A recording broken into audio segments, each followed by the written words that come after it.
Hello there, and thanks for joining me again on Dr. Teach Me to Parent. We have a great program for you today as we look into your future life a little bit as a family, but also reflect on the life that you have had as a parent or as an adult. As you look back into your life, and obviously you're going to teach your children to live a life that when they look back upon it, they'll look back upon their life with some pride and some energy and a life they'd like to share with other people. And today's guest is just that.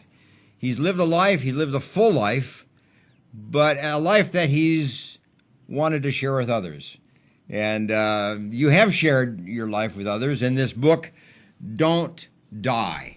And that's the book that we're going to look at today. Arsen Marsoobian is with us, and he's going to give us a little glimpse of what he meant by the idea of don't die. When I was reading this book, Arsen, it really said to me, don't die, but live.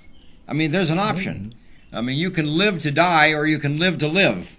Exactly. And that's exactly the kind of message that I got from that. But let me give a quote before we start, Arsen, today. And just a little quote that just puts us into perspective of what we're talking about. Live with passion and purpose. You will have a fulfilled and happy life. Now, the author of that quote is you. Thank you. So tell us, how did that quote come about? What was the thinking on your part that you gave that quote to us? Well, in looking back at my own life, there was a lot of things I did in my life to make a living. It wasn't my passion. Mm-hmm. But you have to take care of the family and have children and Sure. you're growing and That's do right. things. So That's right. you get into jobs, particularly as men, you get into doing that.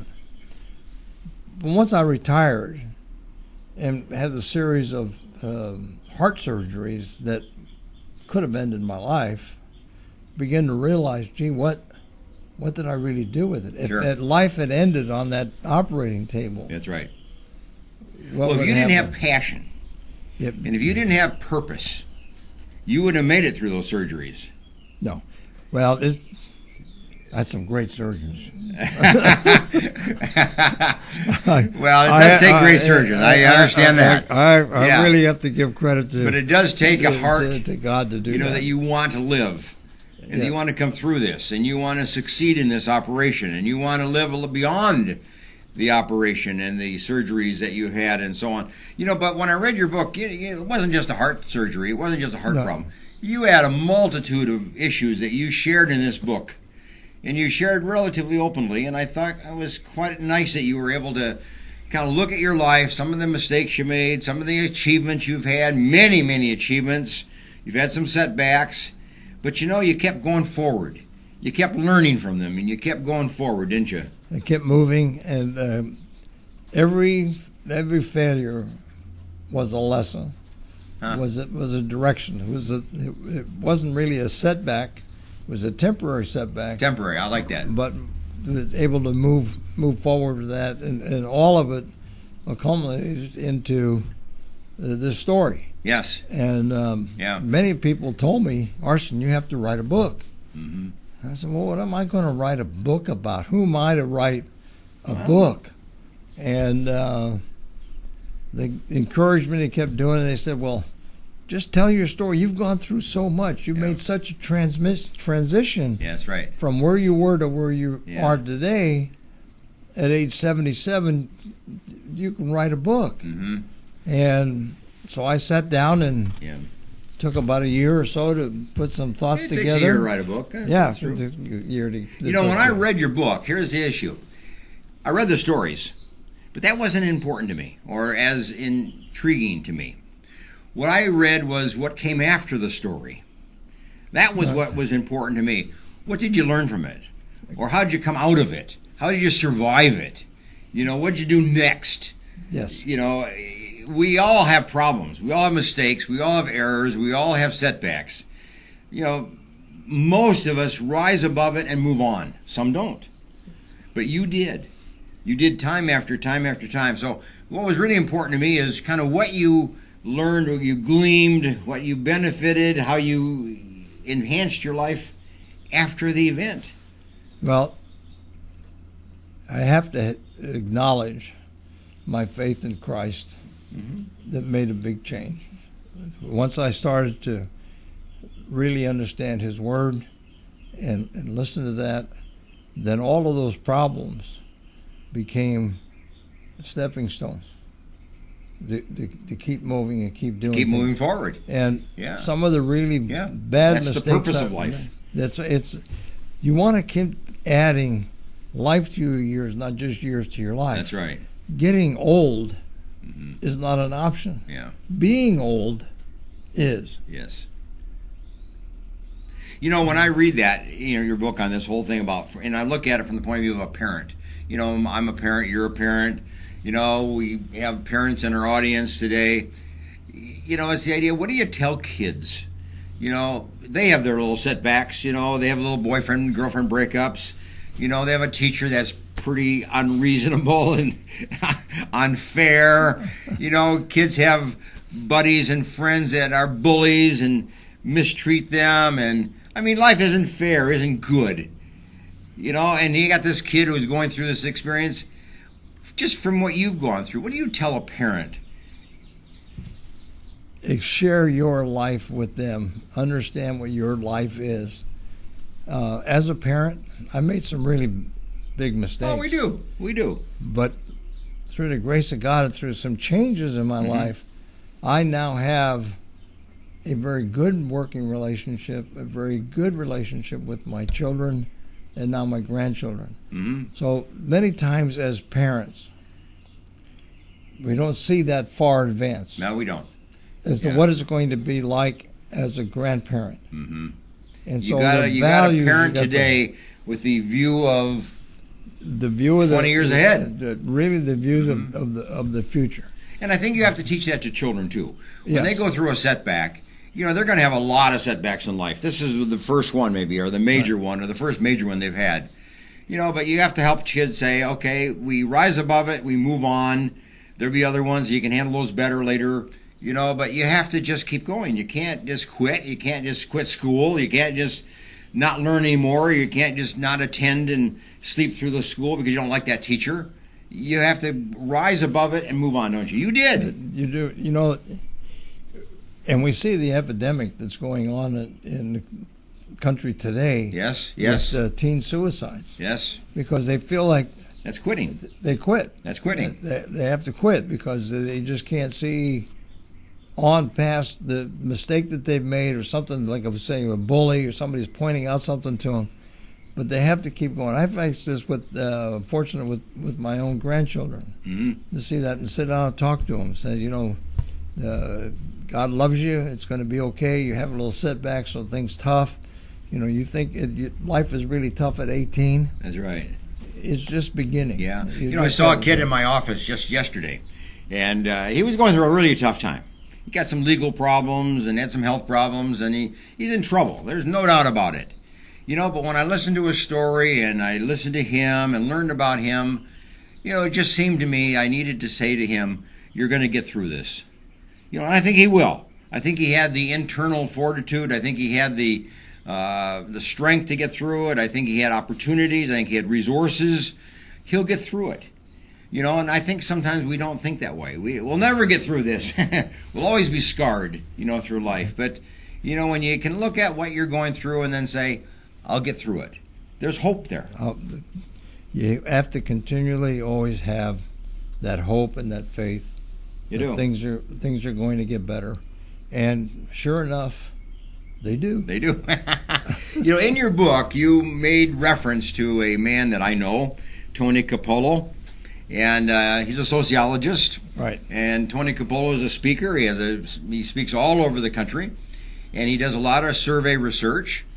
And you made reference to some of the studies that he's engaged in, and when it comes to death, and it comes to the point of view of death, and what do people say? What do people think when they come to the end of their life?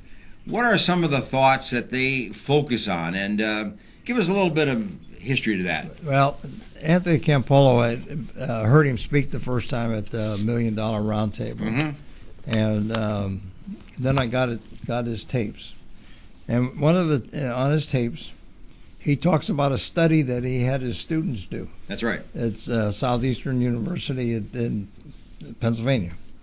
So he sent these kids out to interview people over the age of 95 and asked them, what would you do over with your life if you had your life to live over? What would you do differently? What would you do differently?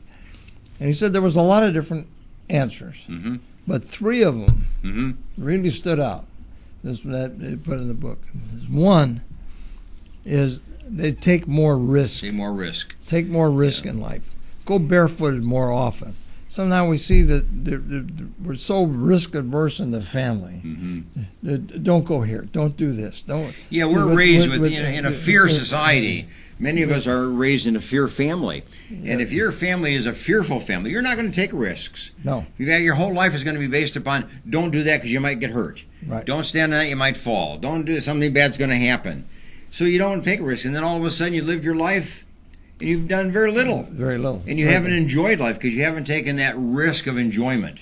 Well, in my part of my story, I just thought of this, is that my mom, because I was such a small, fragile little kid, particularly in high school, I didn't weigh about a little bit more than 110 pounds. She was afraid I'd get hurt if I did athletics. Right. Yeah. So she said, "No, you can't. You can't do that. You didn't want to do it." Yeah. So I had to forge her name on a permission slip, save my lunch money to pay for the medical exam, which was $2 at that time back in the 50s, and get on the basketball team, got on the track team in Fresno High School, and I competed for 2 years before she even knew that I was you're a rascal that I was competing. But it was a risk. I mean, it was, and once she found out, she was pleased. Is that right? Yeah, she actually was pleased with that. Oh, yeah. She was very, very pleased about that and happy about it. Got a chance to come and see me compete. Understood that. Sure. But she was raised in the Depression. So risk was not something you wanted to take. Yeah. So, but that generational lesson is being passed on. And so we really need to teach the parents today to tell their kids, take a risk. You want to try something, try it.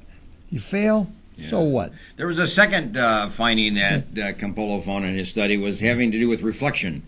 People need more reflection or something to that effect. I'm trying to think of the 3 things was to take more risk. Take more risk and then to reflect more and to be able to just think back over your life and put your life into perspective. And that was one of them. The other one was to give more. To give more was the third one. Just the third one. Make sure that you give. You give money, you give your time, you give your energy, you give your skills, you give your resources. That's for the good of others, for the good of community, for the good of your society. Right, and in the book, that's why the last section of the book is about giving. How do they try to expand? I want to come back to that because that's a very important part. Being able to look at how we live a life of giving. Right. But you really develop this idea about how do you live a life of reflection. How do you live a life and just kind of thinking about what's happened and what experiences I've had and what do they mean and how can I contribute, whether I have 5 more years of life or 55 more years of life. It's the idea of how can I make my life a positive influence upon somebody else and reflect on that and give thought to that. Right. So we just kind of live our life, get by it, get through it. We're living day to day and not year to year within that. I had a very close friend, a high school buddy, that recently passed on. And when he was first diagnosed with cancer, said a very interesting thing to me. He said, "Arsen, the cancer has been diagnosed. We caught it late, and it's going to go very fast." He goes, "But you know what? I have no regrets." Well, there you are. I've lived a good life. There you are. I've done some really good things in my life. I've seen things. I've helped people. He was a doctor. He had done some things. He said, but I'm okay with it because I have no regrets. And I can't tell you how that warmed my heart. Yeah. To hear him say that, as opposed to somebody who gets a diagnosis like that, says, I should have done this. I should have told John that I was really all those sorry. things you kind of regret, or feel guilty over, or whatever. Right. Yeah, like you missed opportunities in that. Yeah. And he went within 2 weeks. Wow. There was no time. Yeah. For him. But he went with a sense of accomplishment. Oh, absolutely. Fulfillment. Absolutely. And that's what we want as parents for our kids. Yes. We want them to learn how to live a life of fulfillment. Every day, every week. I mean, little kids have experiences, but you can look upon that by saying those were good. You'll remember that one. That one you'll always remember. That one you'll tell your story to your kids when you grow up. That's something that's important. We want kids to embellish the experiences they have every day and remember them and accept them and live by them and own them. You never get that period of time back. The high school years, no, you don't. The college years. No, you don't. You don't get those back. And it seems like when you're a freshman, boy, to be a senior, it's an eternity away. Isn't it ever? And all of a sudden it's graduation time, and you look back and you go, who did I meet? What did I accomplish? What did I do? Yeah. Well, and so now, 60 years later, yeah. class reunion, you don't know anybody. Yeah. You don't have that connection. Isn't that amazing? Yeah. Yeah. It's a learning process. We are ongoing learning. We learn at all times. We learn in all ways. We learn throughout our lifetime. And you mentioned that in your book. Your very first part of your book, you really devote to this idea of you learn. And then you remember, and then you share that information, and you grow from it, and you develop from it, and you help other people grow from it and develop. You really developed the book very nicely in that first chapter. We're going to take a break, and I want to come back and just look at you. We had a second section of your book that you talked about the body.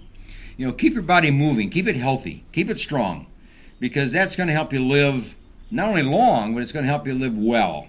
So we're going to talk about that when we come back. So get a cup of coffee, and I'll see you just in a minute.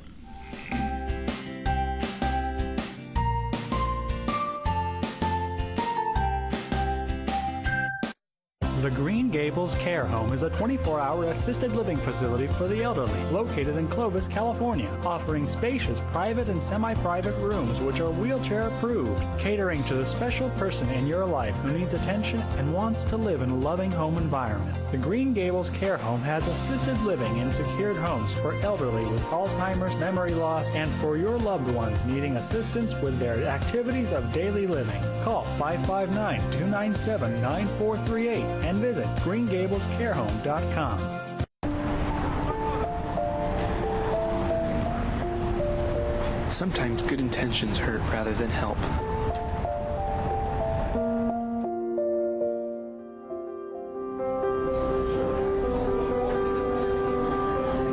For just $1.76 per meal, the Fresno Rescue Mission offers more than food.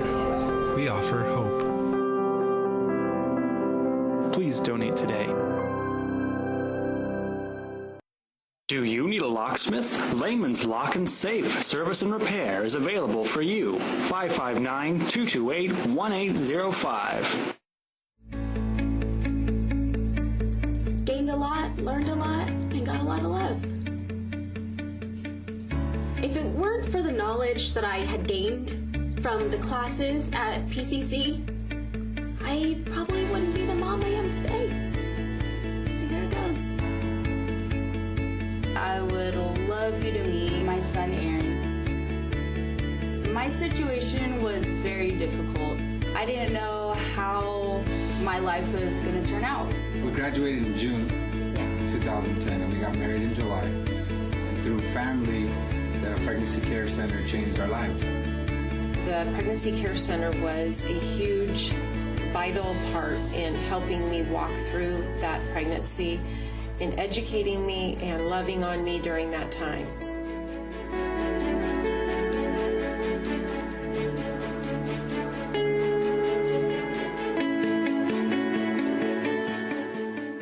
Choosing a Medicare plan can be difficult and frustrating. Susan Hatch can guide you through the Medicare maze and help find the right plan for you. Susan helps people understand the confusing and drastic changes that occur every year in Medicare. Susan will only recommend plans that will protect your assets and allow you to continue to see your personal doctor. As a 100% independent agent, Susan is not controlled by any particular insurance company to steer a person onto any one particular plan. Susan was awarded the #1 Medicare supplement agent in California. Look for Susan's Medicare question and answers every Monday in the Fresno Bee. Call Susan at 559-307-2287 and visit MedicareToday.net. CentralValleyTalk.com.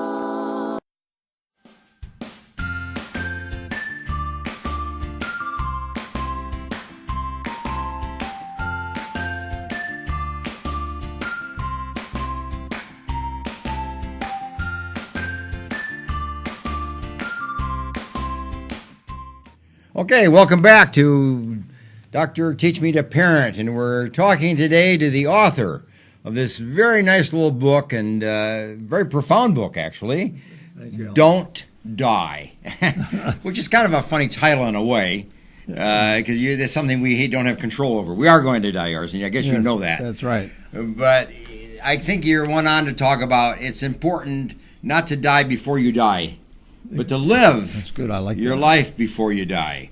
And I think it's you outline that very nicely, in the book. So we're talking to Mr. Arsen Marsoobian, and he's the author of this book and author of other books as well in life insurance and all kinds of work and businesses that he's been in. And obviously, he's like the rest of us. He's had his setbacks in life. He's had his failures in life. He's had his disappointments in life. But he's had enormous amount of successes and achievements. And it's a mix, isn't it? Sure is. It is a mix. It's life. And that's the way life is. You hope that your successes are a little bit more than your lack of successes, if you will. Right. But that's what we try to do. And as parents, that we try to do to our children is to build that sense of achievement, and that sense of hope, and that sense of forward looking, and get up when you fail and move forward and get beyond it and take on the next challenge, isn't it? Yeah, what's really important is to understand that magic word of success. Yes. And people use that and measure success in a lot of different ways. Oh, we all so have our that's own. why. Yeah. But it's good to have an important, or it's good to have a realistic definition of success, too. Because if you have an unrealistic definition of success or what you should be as a successful person, you could be very disappointed. And there's the bonus in the book. Now that you mention that, the bonus in the book is how to know when your goal is achievable or is it just a dream. Ah, yeah.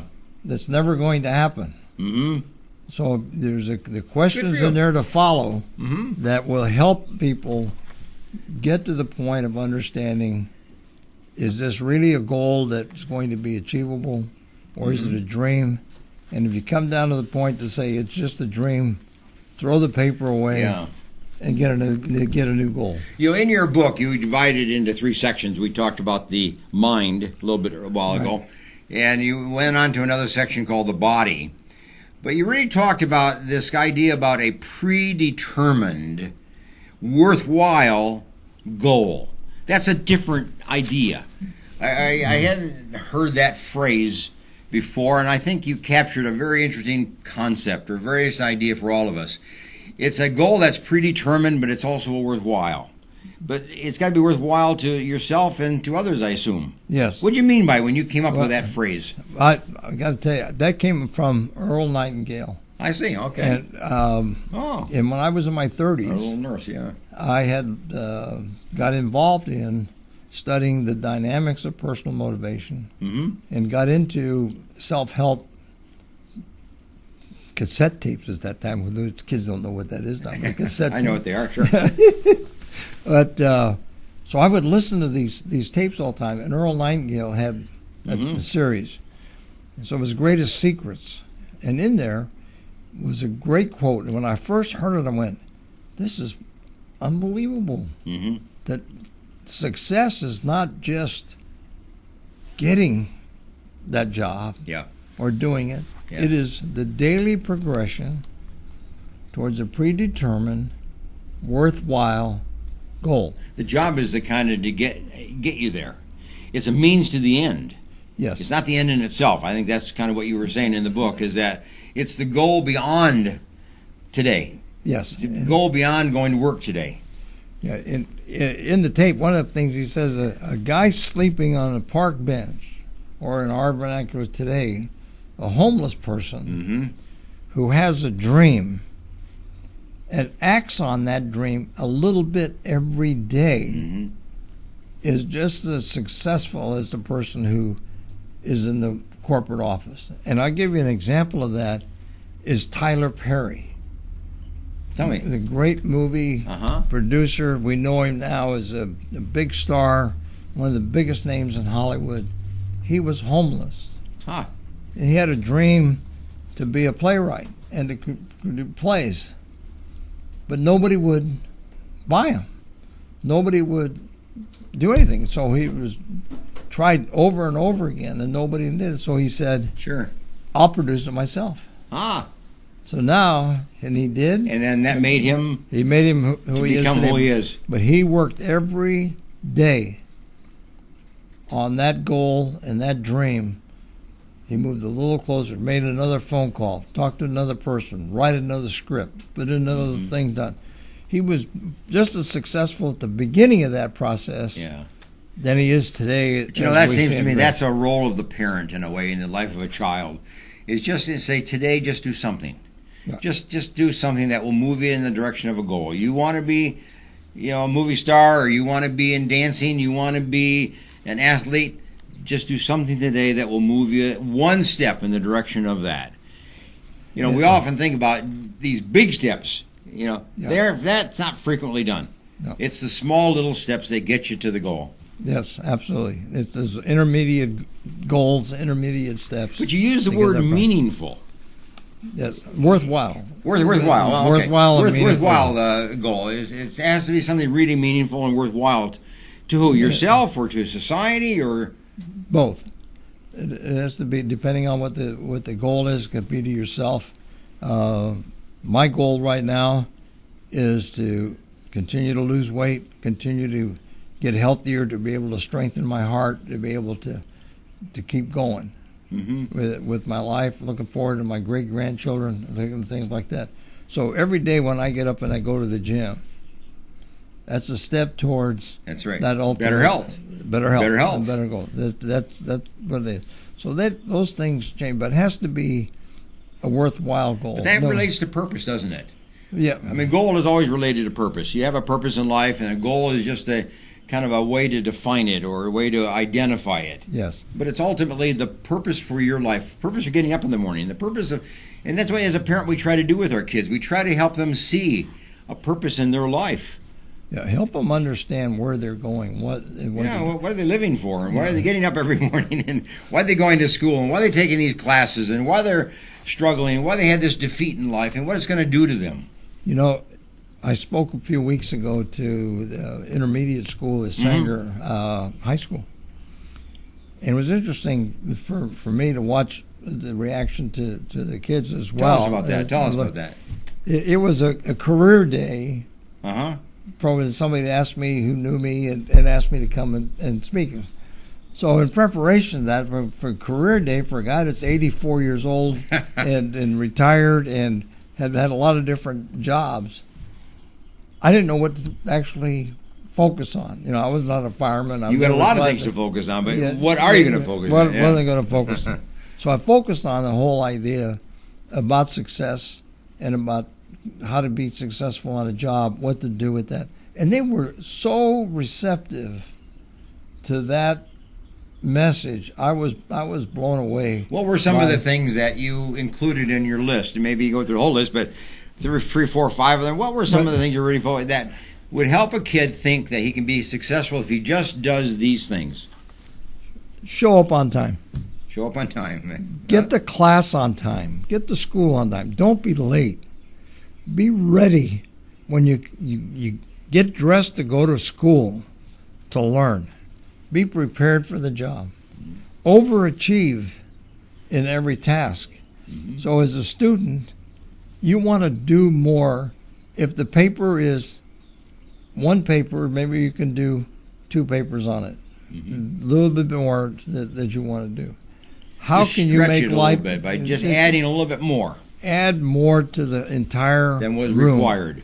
You know, you have a homeroom, you have a class, you have a school. That's your world. How can you make that school better? Can you make that classroom better? How can you make yourself better? How can you make the teacher look better? You know, all of those things is overachieving in that. And so they can learn all of those things in class right now, but they also can take it and should take it to the job with them. But that's the things that we went over. You know, it reminds me of the book, Everything I Learned in Kindergarten. Yes, isn't that great? You know, it's that idea that you learn some basic skills in school. That's why you're going to school. Right. I mean, we think about it in terms of math and social studies and so on, but there are some basic skills that are learned in all these subject matters that will get you through life and get you to be successful as you move through life. Well, you know, the other thing with young people and education is that they feel like they have to be there. Yeah. And sometimes we got teachers that feel like they have to be there. But the best combination is, and I've told the kids this, when you're in the classroom, that teacher has a responsibility to teach you. And so if you don't understand what is being presented, raise your hand, ask the question. Don't just leave the classroom confused. Because if you're on the job and the boss says, I want you to go do this, and you go, okay. Sure. And then he leaves and you go, how am I going to do that? Yeah. You're in a world of hurt. You're in a world of hurt. And you can't do that. I talked to a lady process. in my office the other day that lived her life during her younger years not talking. Ooh. I mean, she talked, but she never asked questions. You know, she never really expressed herself, never really expressed her feelings or her ideas or got clarification to her questions, and never really did that. And grew up all of her life and had a world of trouble because she never really expressed herself. So just went along with the influence, went along with the flow, went along with what everybody else did, and that got her into deep trouble. And she's facing some real tough times right now in life. And that could have all been avoided, Arsen, had she just spoken up. She just expressed herself. Yeah, and if you're afraid to ask the teacher, ask your buddies. Somebody. Help. Talk. My confession is that I was really a very bad student in high school. Well, we all have our bad times. I was, there's a lot of these guys Sure. getting A's, and my class graduated 19 kids that went to Stanford. And I tell them, I said, I was part of that curve when they used to grade on the curve. I helped you go to Stanford. Yeah, you were at the other end of the. I was the other end of the curve. But when I got out of school and I got a job and I started working for the city, I realized that if I wanted to grow, I needed to have some more administrative skills. Yes. So I went back to school and got a degree in public administration. But I was getting A's and B's because I wanted to be there. I wanted to learn. So now you had a meaningful and valuable and a very important goal that you've decided to achieve. To move from where I was to where I wanted to be, Yeah. I needed that degree. Well, you make that point in the book, and you make it probably about 35, 40 pages, actually, about learning being an ongoing process. You know, you learn in a formal way in the classroom. That's true. But you learn informally in just life experiences. But you also take classes. That's purposeful learning, or deliberate learning, if you will, where you actually take a class because you want to learn something, an administrative skill, or you want to learn how to communicate and be more assertive, right? Or you want to learn how to make decisions, or you want to learn how to become less angry, right? So you take classes, to achieve those kind of goals. And you did that. Your whole book, you talk about one class after another that you took. Yeah. That's your example to all of us. That's it. And The other part really is to get off the couch, go do something. Don't be just a spectator sitting in the stands watching other athletes do great and wonderful stuff. Get up and go do it. Do it yourself. Be the person. Be the person. Suit up, man. Get back in the game of life. You're 50, 60, 70 years of age. You're 60 years of age. You got 20, 25 years on this earth. What are you going to do with them? Well, what are you going to do? Don't die. Next 20 years. Don't die. Don't die. That's just but live. You know instead where the of dying. You know where the title came from? No. George Burns. Oh. George Burns, when asked one day, with a drink in his hand, cigar in his mouth, a lot of Charlottes around him, pretty girls, 30 years old. He was in his 90s at the time. And the reporter asked him, Mr. Burns, what's the secret to long life? Put his glass down again. Don't die. And now you got a book title. It cracked me up, but I was looking for a title for the book. Somebody said, hey, we're going to take a break here and just come back, and at the end, give you a chance to kind of wrap it up. And you had another section of your book about giving. Giving away, what you've learned, giving away some of the resources you've earned. Just giving away. We have to focus a few minutes on that as we come to the close today. So join us again in about a minute or two, okay?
Dentist who has a passion for superior aesthetics and comfort, you need Dr. Christopher Wong with Cedar North Dental. Call 559-432-4948 or visit cedarnorthdental.com.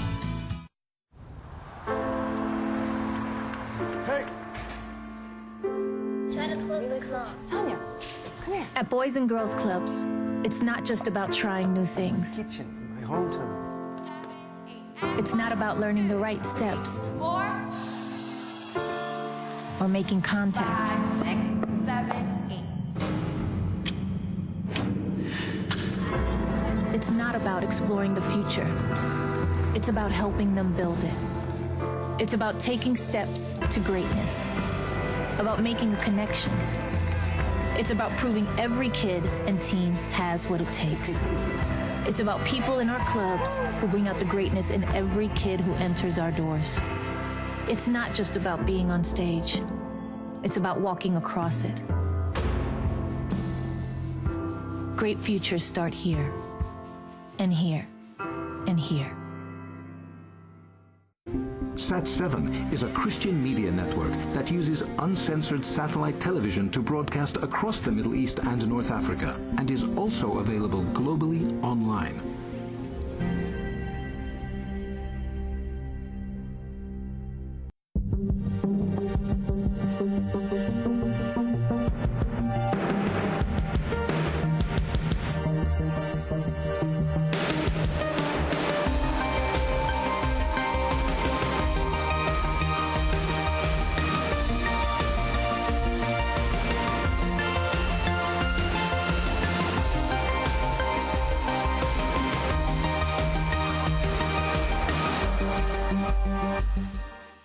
CentralValleyTalk.com.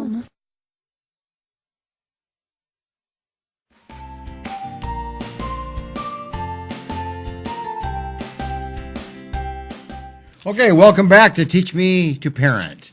And our topic today is based on this book, Don't Die. George Burns' statement. And we're unfolding the message of this with the author, Arsen Marsoobian. And we are looking at the issue of how do you live your life instead of dying? Or how do you live fully until you die? And in the last section of this book, Arsen, you talk about the importance of giving. You know, giving your life to other people, giving what you know to other people, giving some of your resources, your income to other people, giving life back to the community that you have lived in and have contributed to you. The whole idea about giving, that's a very important thing. You talk about it as a soul activity. Yeah, an activity of the soul. It is, you know. It is more blessed to give than it is to receive. That's from quote from my favorite book. That's right there. But and it's very true. And the quote I have in the book is, "What you give, you get to keep. Mm-hmm. What you keep, you lose." Mm-hmm. And that really was a reference to some athletics. Mm-hmm. Because when you give your best and you're doing all you can to make your team better, yourself better, you're just giving, you get to keep the experience that comes from that gift. Mm-hmm. You gift to other people in need, you're going to receive. That's right. That blessing back and the thing, and nobody can take that away from you. That's right. You never lose it. Never lose that. But if I keep what I have and don't share it, I will eventually lose it. That's right. But you know, you talk to a high school class. Yeah. Let me ask you this question then. If you were talking to the parents of those high school kids, how does a parent get a child to give? To not be so selfish, to be giving of time in volunteer work or sharing their allowance with somebody who needs maybe something, or saving some money so that they can give more money at a later date to something that's important. Parents need to teach children the giving behavior pattern. How does a parent do that? How did you do that? Well, the first thing I do in that situation is to listen to what the child is saying. Yes. So if you have a child that says continually, I want, I want, yes, I want, yes, I hear it. And when you say, no, you can't have that, why? I mean, we are in such an entitlement mentality now. That's right. It's really difficult. As a parent today, I can really sympathize with parents today that have to deal with the cell phone and all of the social media that the kids are bombarded with. Is more important about what is about them. I saw a clip on Dr. Phil's show, your field, and there was a young girl on there. The father said that she was so bright, she had a full scholarship to Harvard. Full scholarship, 4 years to Harvard. She didn't want to go. You know what she wanted to do? She wanted to be a dancer. And so she was doing all this different stuff and the rest of it. And so Dr. Phil, the parent, was there going, I didn't know what to do with her. I'm lost. I can't do it. Dr. Phil came, brought her out. He brought out a choreographer that went in there, taught her, went through some classes with her, and brought her back in to show her the reality. And he says, well, would you hire her to be a dancer in your show? And he goes, she's a nice lady. She's a nice kid.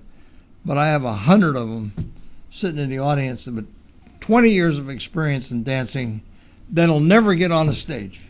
And she'll never get it. And she thinks that if she would just put it on social media, that she's going to be discovered because it was the social media mania. And here is a bright, I mean, you get a full scholarship for 4 years to Harvard, you got to be pretty bright. Mm-hmm. And so that I sat there and I watched that and I went, man, she's such a microcosm of today's youth. Yeah, that's. I want. I need. Yeah. So I think, but when you can hear that, and then you can turn that around and say, look, it's not a matter of what you need. What can we give? What can you give? What we can do? No, is if you want this, what are you going to give me in order to get that? That's right. And so there's we had 3 children, and in terms of teaching children how to give, to be a philanthropist, actually, every time they earned income, and they earn income from starting in high school, when they earn income, a quarter of that had to go to me to pay for the gas, carrying them around town. So I got a quarter of their income. Well, whatever it was. It might have only been $1, but it's okay. Yeah. I got a quarter of it. A quarter of it went into savings. So they can use that whenever they wanted, but it was their own use and they could just save for it. But a quarter of it went to giving. They had to give it to somebody, whether it's to the church or to some organization or whatever. But they had a quarter of their income had to be given away. You know, our kids today give. Yeah. They're givers. They're philanthropists. Right. You know, they know how to give and they know how to get the benefit of giving. But you have to teach it. It has to be taught. I think how to manage and handle money is really a part of the parents that do a very poor job. Well, in doing that. Yeah. Because a lot of us don't do a very good job of managing our own money. So it's hard to teach the kids to do the right way. But you commented about giving as really being something to the soul. Yeah. And it struck me when I was reading your book, Arsen, the idea that it is a very personal thing. It's something that you just don't do because you have an extra $1 or you have an extra dime or an extra quarter, like you just give it away as if you throw it away. But there's some kind of meaning to it. There's some kind of a commitment to it. There's some kind of a value. What do you have in mind when you called it an activity of the soul? The activity of the soul is when you are more concerned about the welfare of others than you are about your own. Mm-hmm. So, very profound. That's profound. You know, God said that, that's what He did. I mean, we're here talking about this is going to be aired on a lot of different things, but we're here to Easter. Sure. And yesterday, Christ gave His life. His life for us to have salvation, for us to have life. But it was an act of giving that provided the internal rest. I like that. So if I'm more concerned about the welfare of others than I am about my own, and everybody's got health issues. Yep. To be in the 80s and then worry about when my next doctor appointment is, and then to be able to spend time talking to your friends about who had the best surgery, who had the most difficult time, whose toe hurts the most. My surgeon's better than your surgeon. Yeah. Oh gosh! Your surgery was nothing. I see mine. We got to get beyond that. Yeah, you got to get beyond our own little personal interests. That's what I was trying to do with that section of the book.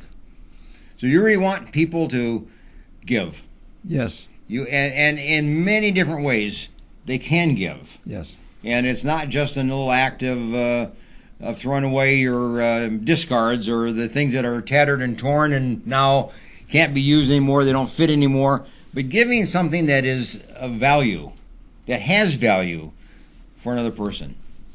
The actual writing of the book came out of people telling me, Arsen, you have a world of experience and information that you need to give to other people. And I thought, what do I have? My experience is no different than millions of other people in the world. But I'm going to tell you now that taking the time to put that book together, to do the research, and to share my life, the rewards that have come back from the comments from people, particularly people like yourself that said that took the time to read the book and have responded to it. I could never get that. You can't measure that No, you can't. in terms of a bank account or direction. But it would never have happened Mm-hmm. if I didn't give away information that I had. You know, you gave a lot of information in this book, not just advice.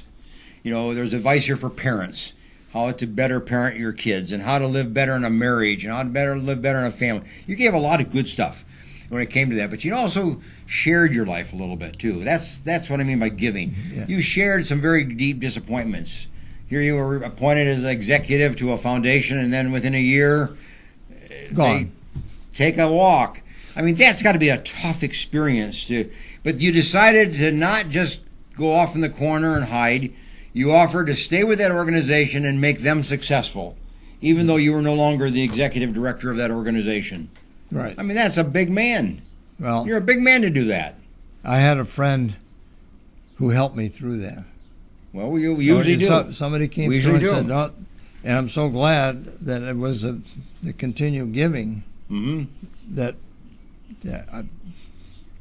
is where I am today, still with that organization. Yes. But, you know, it's because people step in the gap and are there to support you. Yeah. They're there to help you have new faith in yourself, help you look for a new direction in life. What's the next step, in your life? How can you keep on contributing, maybe in a different way? I mean, people come into our life at very critical times. It's almost like a God thing. Yes. That people show up at a very important time and they step in the gap when you needed them. It's amazing, isn't it? And you had that. You spoke about that. Yeah. They just occur. And that's what a parent does in the life of a kid. He's there when that kid needs you. Yeah. I mean, that's what a grandparent does. You spoke about that. You have grandkids. Yes. That's what a grandparent does. Step in the gap when that kid needs you. Needs that encouragement. Needs that friendship. Needs that contact. Needs that connection. It's the difference between sane and insane, is having the ability to talk to somebody, to share things that this better than I do. That's your profession. But many people who are suicidal, people who are in depression, if you really dig down deep, they don't have anyone that they can confide in that will actually listen to them and realize that they have problems too. We call it the disconnected kid. Okay. Yeah, there's nobody at that moment in time available who steps in the gap. They're alone. Exactly. They're alone. And that's a tough spot to be when you're going through troubles. And your story is you went through troubles, but there was that person who stepped in the gap. Was there with you and moved you beyond, and now you became the person to step in the life of somebody else as they hit trouble. And you did that multiple times. So it was important not to die. Not to die. Because you're needed. You got plenty of time to go. You're needed. Yep. And you serve that role so that somebody else can live rather than die.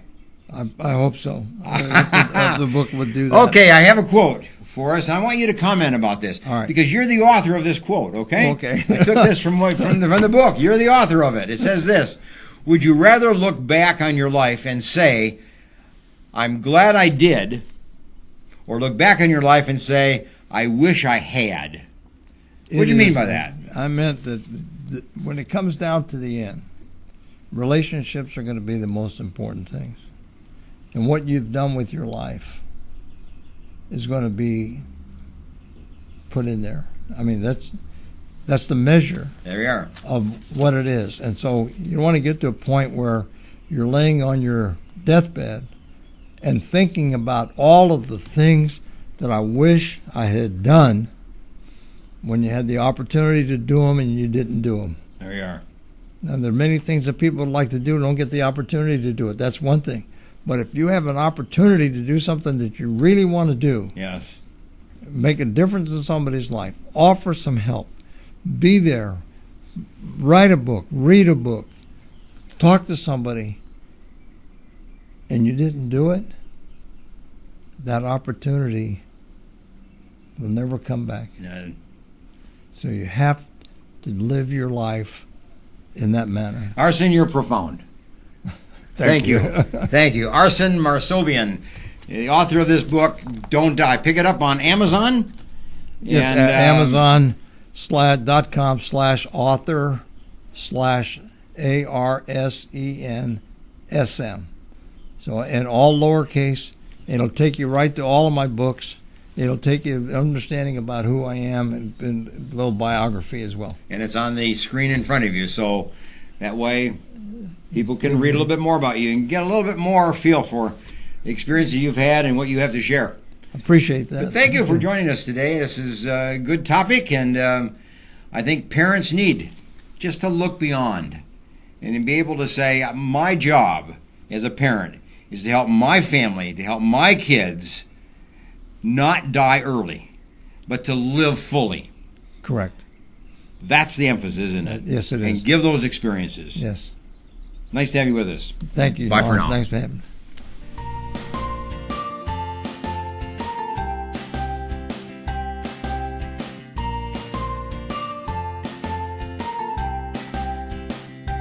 Pompe disease is a progressive, multisystemic, debilitation, and often fatal muscular disease. The United Pompe Foundation was formed to assist those affected by Pompe with the medical costs and other expenses that they may not be able to fully cover through their insurance. Visit UnitedPompe.com to learn more and to make a tax-deductible contribution to the United Pompe Foundation.